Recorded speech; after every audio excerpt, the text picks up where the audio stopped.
Let's talk about Shat Karmas from Hatha Yoga. Shat Karmas are basically 6 cleansing techniques mentioned in the tradition of Hatha Yoga for body purification.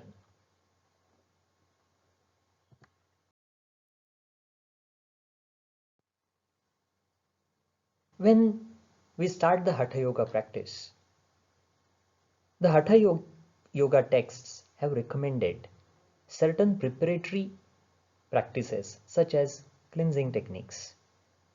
And the purpose of these cleansing techniques is very clearly given in the texts. The first is getting rid of the excess fats that are accumulated in our abdominal areas and visceral fats. We all know that these excess fats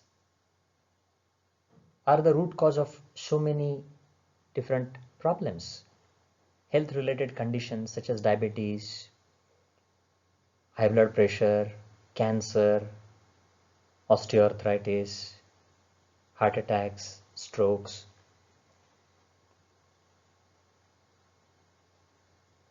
So to help get rid of these cleansing techniques are designed. Another aspect mentioned in the Hatha Yoga texts is removing this excess of mucus in lungs, abdomen and throat area. This excess mucus also increases the possibility of infections and creates health related problems. Then these cleansing techniques also aim to get rid of this mucus in your nose and sinuses. The purpose of these cleansing techniques is to also improve the function of our sensory organs, eyes, nose, tongue, ears, and skin. If we look at the descriptions in the ancient texts, the benefits of these cleansing techniques are described as balancing these 3 energies, Kapha, Pitta and Vata, mentioned in Ayurveda. The Kapha energy is the one that gives our body our structure. But the disturbed Kapha energy also gives rise to excess fats and mucus. Pitta energy is the energy that allows the energy metabolism, energy conversion in our body. The disturbed Pitta energy also disturbs our digestion and subsequently affects every other organ. The Vata energy is the energy that carries all the movements in our body, whether it's blood, whether it's air, whether it's nervous system. Every movement is controlled by Vata energy. And if it is disturbed, it causes joint pains, it causes nervous system related problems. So to balance these 3 energies, Kapha, Pitta and Vata, the 6 cleansing techniques are recommended in Hatha Yoga. Hatha Yoga has also talked about the cleansing techniques being able to remove the blockages to the nadis, the Ida and Pingala, the Ida Nadi, the moon principle, the one that starts from the left nostril, is responsible for our mental activities. And the Pingala Nadi, which is the sun principle, starts from our right nostril and connected with the physical activities. When there are blockages to these nadis, they affect our physical and mental health. The 6 cleansing techniques help remove the different blockages in these nadis and subsequently it improves the pranic energy movement.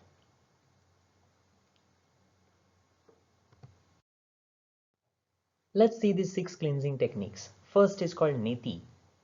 Neti is nasal cleansing. There are different types of netis. The first one is done with water that we are going to discuss. But there are other types of netis along with this water neti, which is done from one nostril and you take the water from the other nostril out. But there are other types of netis where you put a rubber tube through your nose and it goes down into your throat. And then from the throat you pull it out of your mouth. So it goes in through the nose, comes out through your mouth. So you clean that in between portion between your nose and mouth, which is otherwise never cleaned. So neti is about nasal passages and sinuses. The second cleansing technique is dhauti. Now dhauti, there are different types of dhautis. There are many.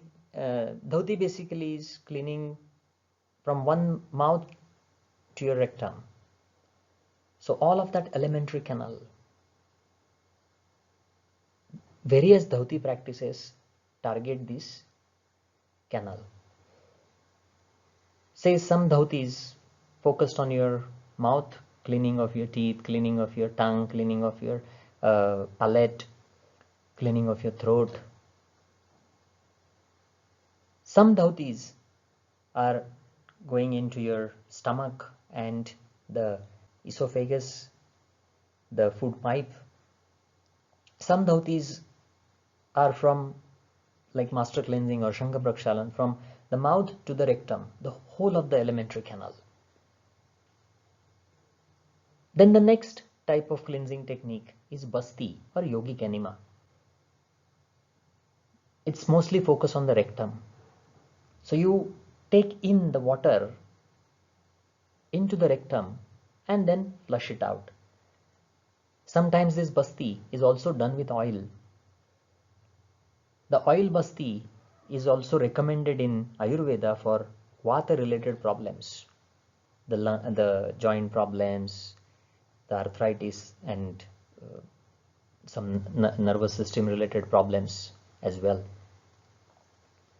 Then there is another technique called Nauli, which is called abdominal massage. So you strongly contract the two muscles, rectus abdominis, and then alternatively you contract them, relax them, and you make a movement, a strong movement of these two muscles, which creates a very strong compression and stretch to your abdominal organs. It's a powerful technique to stimulate your digestive system, digestive organs, massage them very strongly.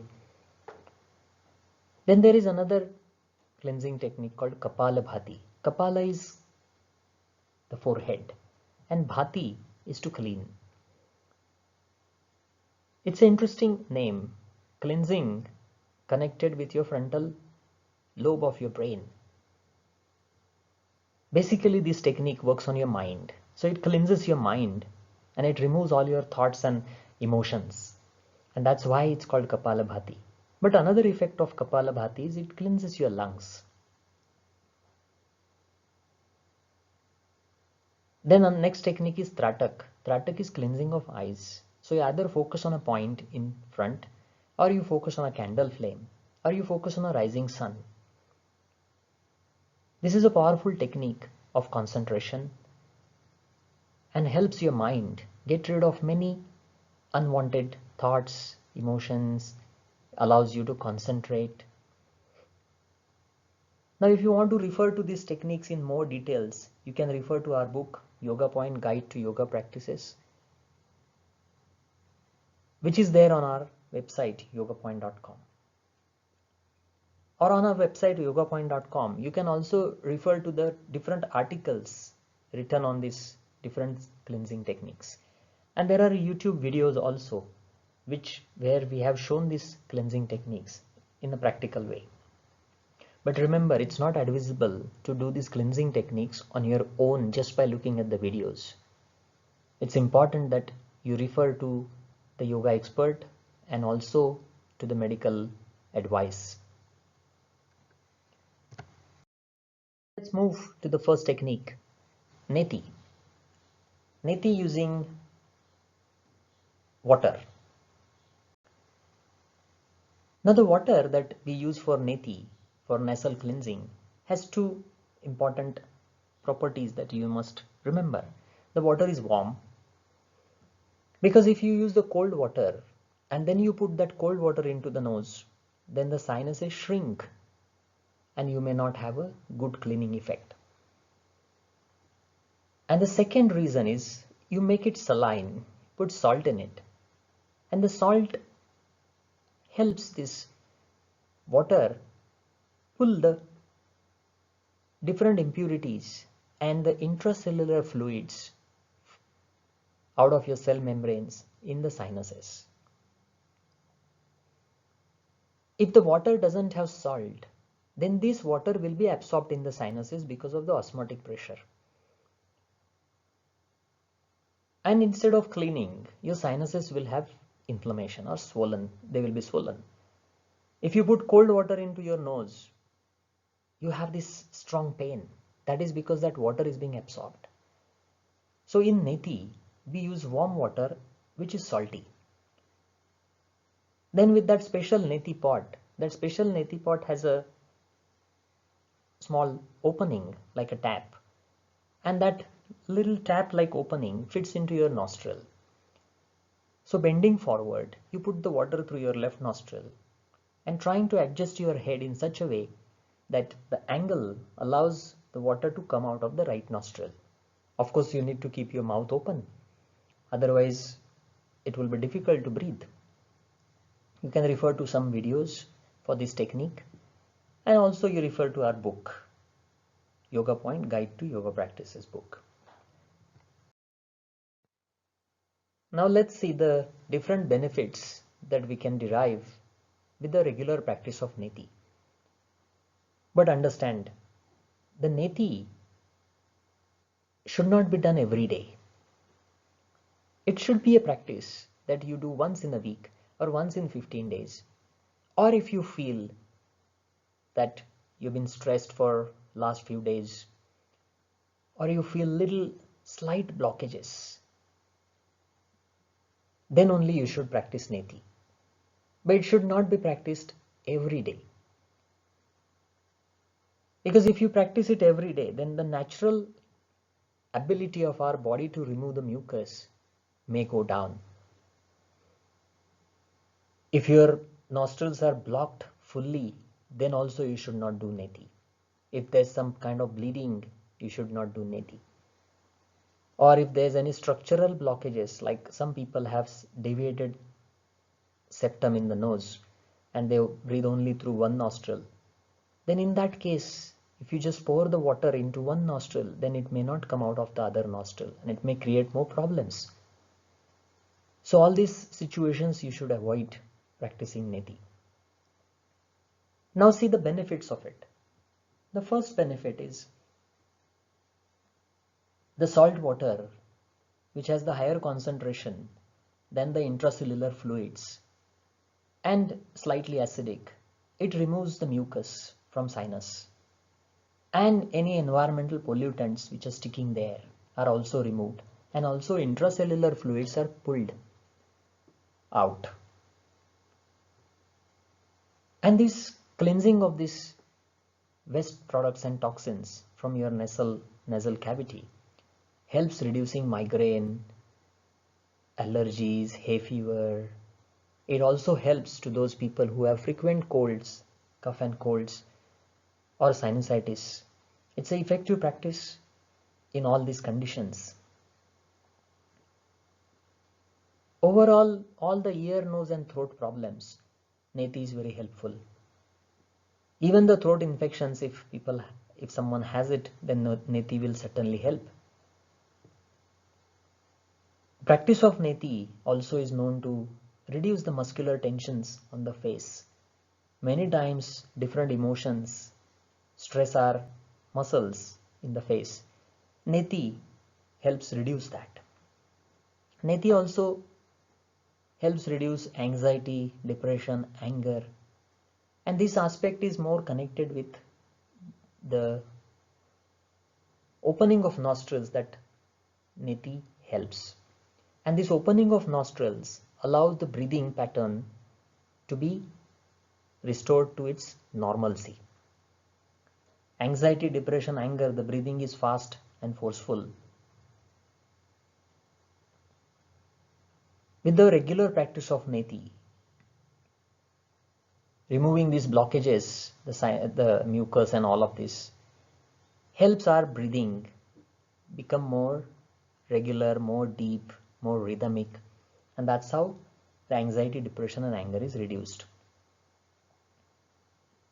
When you inhale, when you pour the water through your left nostril and let it out through the right nostril, you're trying to work with two hemispheres, left and right hemispheres of the brain. When these nostrils are open because of the practice of neti, again the left nostril and right nostril breathing rhythm is restored. As per yoga, we only breathe through one nostril at a time. Left nostril for 1.5 hours for a healthy person, and then the nostril changes to the right nostril for 1.5 hours. So this is a natural rhythm. So this is restored, and restoring this natural rhythm of left and right nostrils connects to this left and right hemispheres of the brain in an effective way, bringing harmony between them.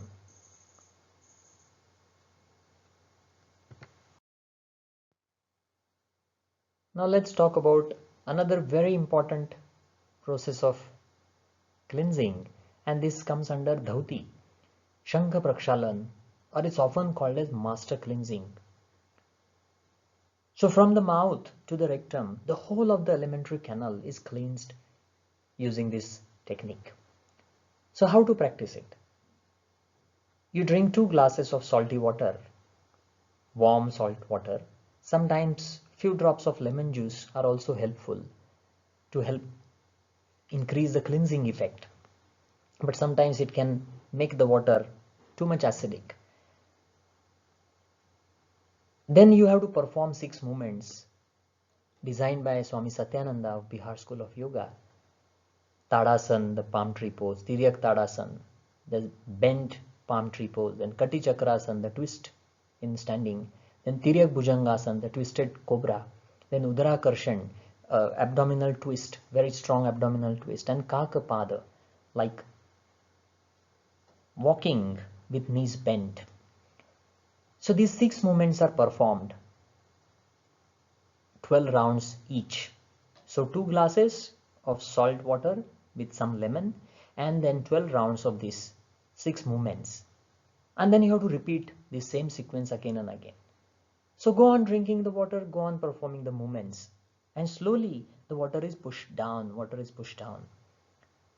and somewhere the bowel movements will start. So you have to continue this process, drinking the glasses, performing the movements, and then maybe in between you will need to go to the toilet. Now you continue the process till you see a clear water or yellow water coming out of the rectum. Now this is complete cleansing. But understand, this is a very serious practice. So it must be done under the guidance of yoga expert and with medical advice.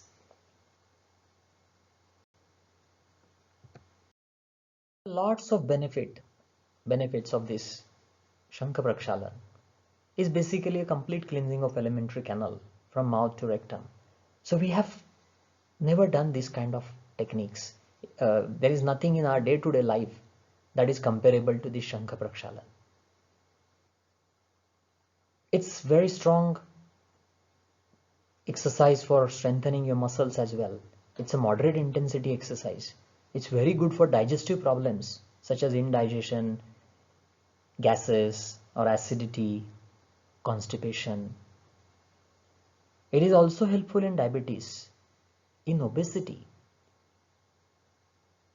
If you practice it regularly, the Laghu Shankha Prakshalan, the partial master cleansing, which is only 4 glasses of water and 24 rounds, that's it. You can do that every alternate day also. And it helps get rid of the obesity in an effective way.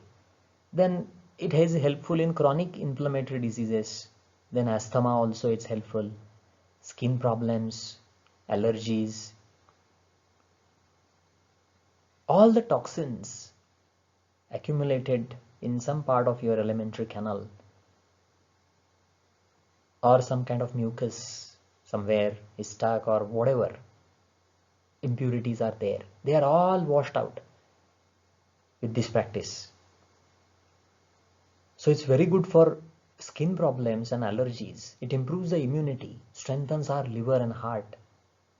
The yogic texts have talked about the purification of nadis and chakras at pranic level as a result of this Shankha Prakshalan, allowing the pranic energy to flow freely. The precautions are important for us to note. The salty water and moderate intensity exercise is not good for people suffering from high blood pressure or heart diseases. The salty water and strong movements focused on abdominal region are again not good for ulcers, and if you have had any surgery, this practice should not be done.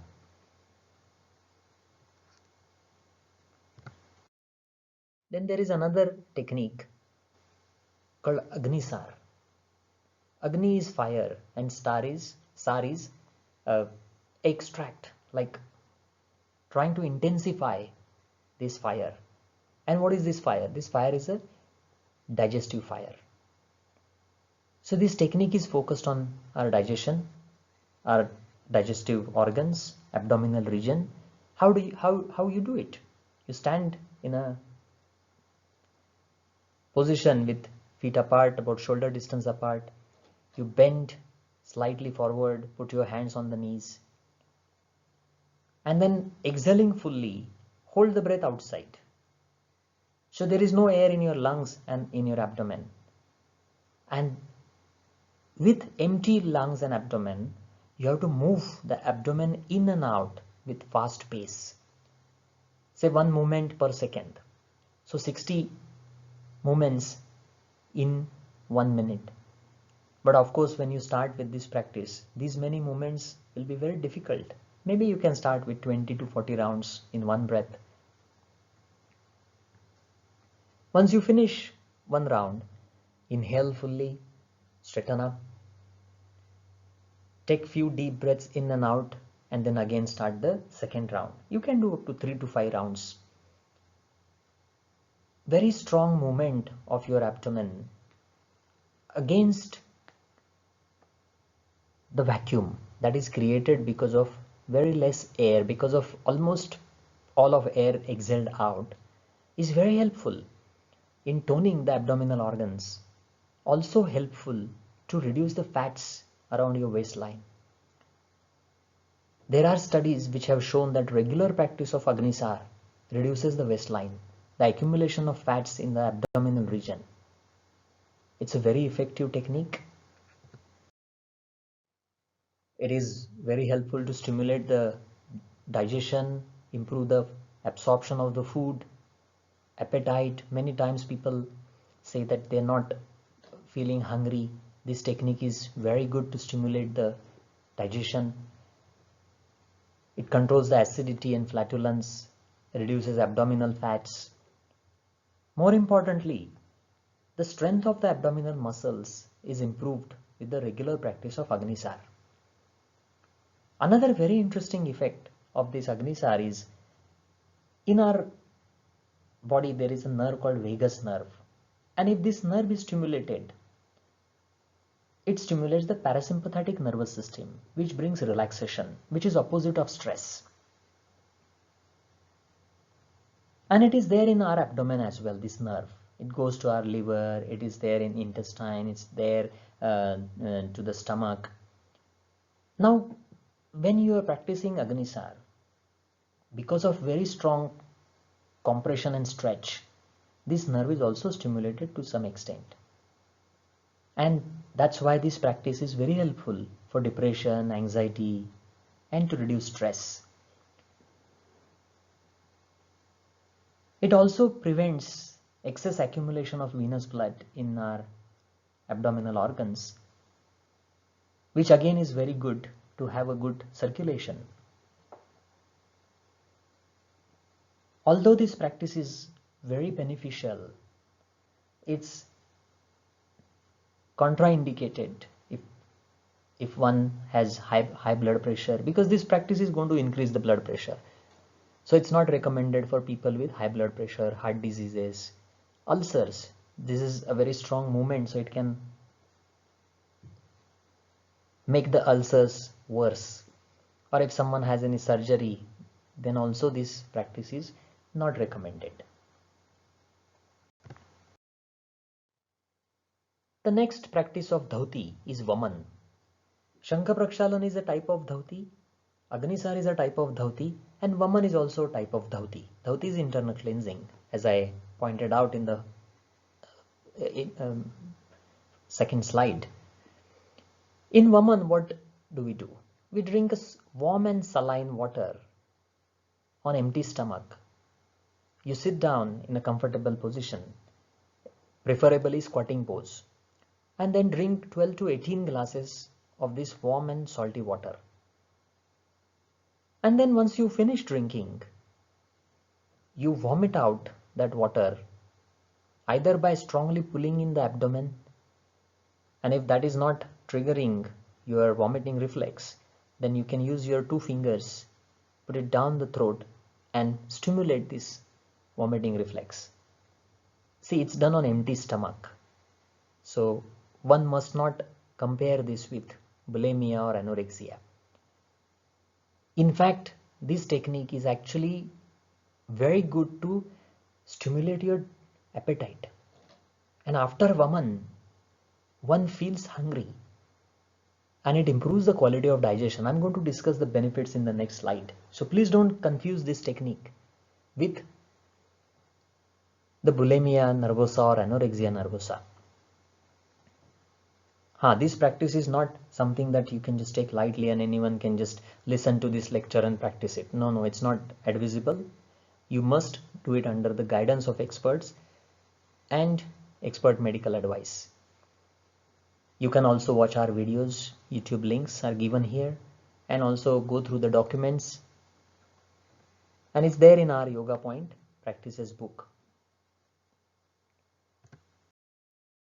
The benefits: the excess mucus and acid is removed from on the stomach and the esophagus, the food pipe. There is mucus many times. There is acid that comes up. There is excess acidity, and this excess acidity is causing a lot of uneasy feeling, nausea, and this can easily be removed by the practice of Vaman, and it improves the appetite. It helps digestion, improves the food absorption, helpful in reducing flatulence. It also helps remove the mucus from the lungs, throat. So especially this practice is very helpful for people suffering from asthma. And if they practice this when they are having asthmatic attacks, it actually will relieve them of this suffering. Also, if someone has cough and cold, then this practice definitely takes away that cough, making the lungs much more cleaner, and one can easily breathe after this. Again, is contraindicated in people with high blood pressure, heart diseases, ulcers, peptic ulcers. Any surgeries also it's not recommended. Hernia, if someone is suffering from hernia, or they have had stroke or eye problems, this practice is not recommended. Then the next practice is Kapalabhati. I already mentioned the word Kapala is the frontal, the forehead, which is the covering for the frontal lobe. And Bhati is to clean. So it's cleaning of the mind as such. So how do you do this practice? You sit in a meditative position. You inhale normally but exhale forcefully using your diaphragm. Pushing the diaphragm up by strongly pulling the abdominal muscles, you can push the air out. And please remember, the normal respiration rate is about 10 to 20, about 15 is average rate. respiration rate. So inhale and exhale 1. Like this we do it 15 times a minute. In Kapalbhati you increase that rate to about 50 to 100 breaths per minute. So it's almost 5 times, 4 to 5 times to 6 times more. So it's a hyperventilation type of practice. One needs to be careful not to overdo these rounds. If you are a beginner, you should start with maybe 3 to 4 rounds of 20 each.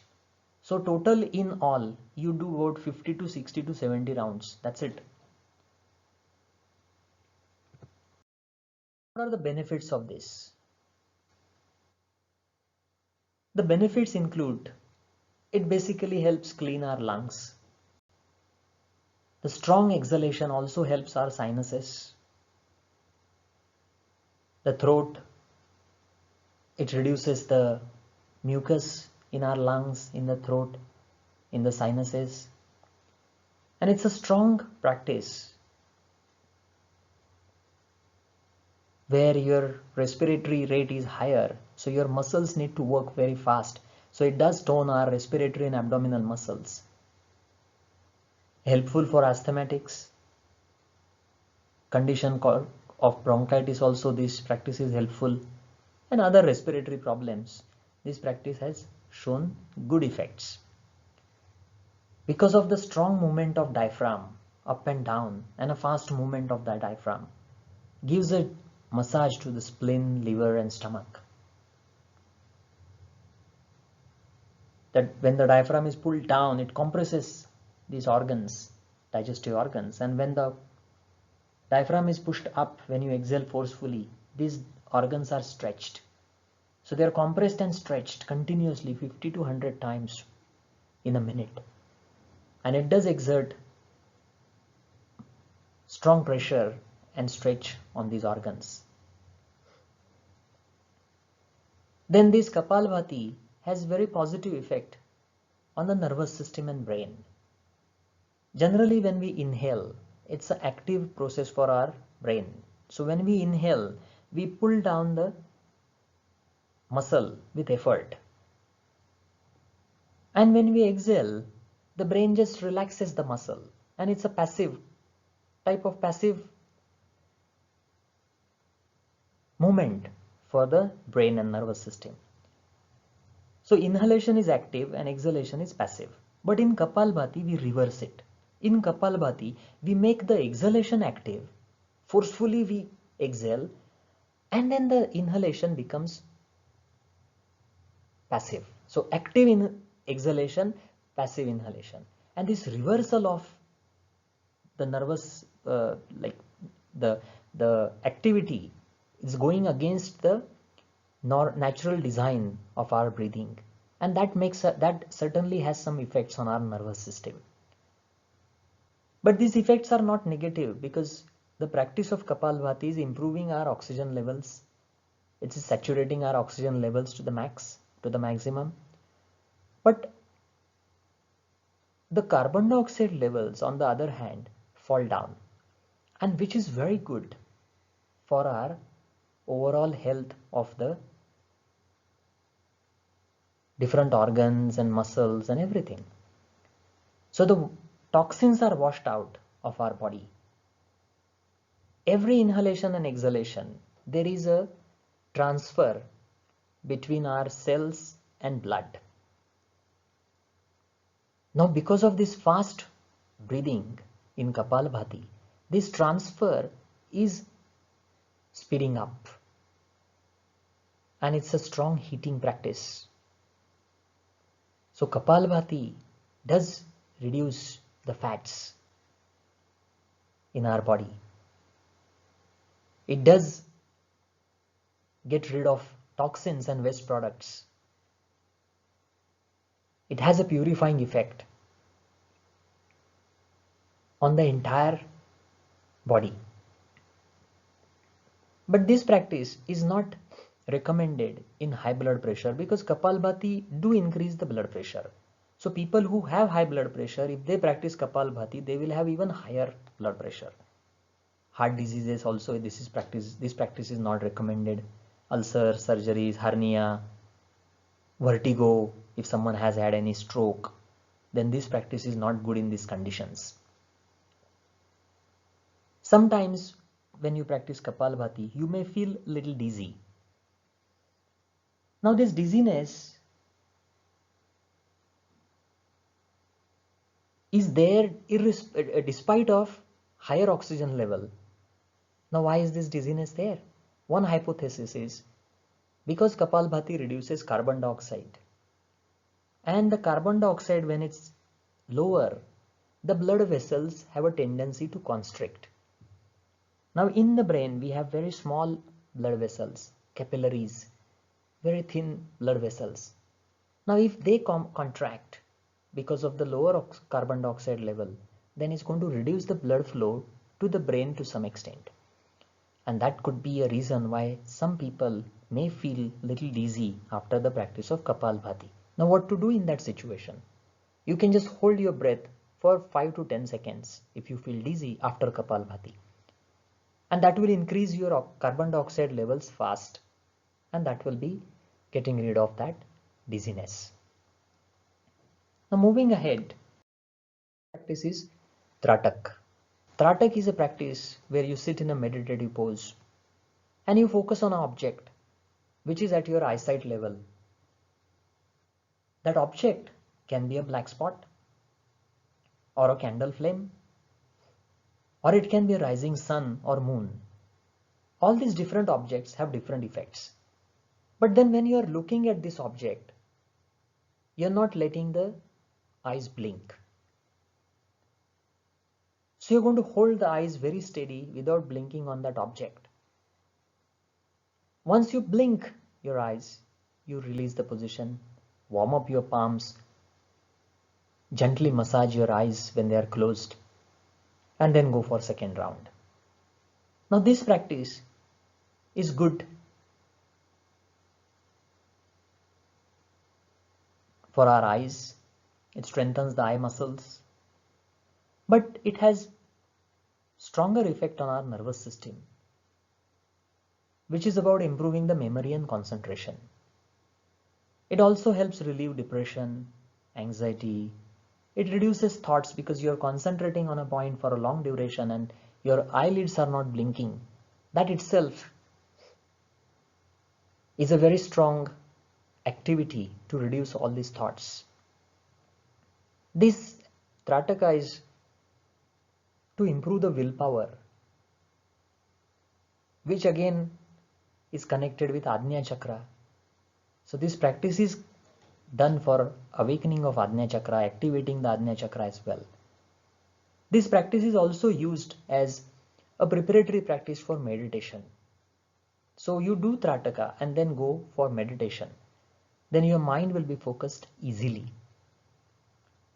This is contraindicated if you have glaucoma or cataract or some other eye problems. Once you finish this practice, don't forget to splash your eyes with tap water. That relaxes the eye muscles. Select your object of Trataka very carefully.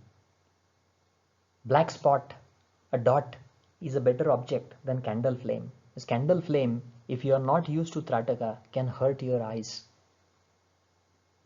Rising sun is good, but if the sun has yellowish tinge, then you should not look at the sun. Otherwise, it will burn the retina. The moon Tratak is always safe and good. It's not going to burn our retina. And it's more for calming down, getting rid of anger. The sun Tratak is good for increasing your prana. It's good for depression. The candle flame Tratak is also good to increase the strength of our eyes. Just on a black dot is the basic level of Tratak, which will give the benefits, and it will slowly prepare you for these other types of Tratakas. So I hope you have understood these different techniques, and you can refer to our book written by our yoga teacher Kate Mandlik. The book is Yoga Point Guide to Yoga Practices, which has so much more details about this. Then also there are 2 more books that you can refer. Our Guruji Dr. Vishwas Mandlik has written a cleansing technique book. On many more cleansing techniques are covered in this book. And also Swami Satyananda's book, Asan Pranayam Mudra Bandha book, has a lot of cleansing techniques discussed. So I'm going to stop here. Hari Om.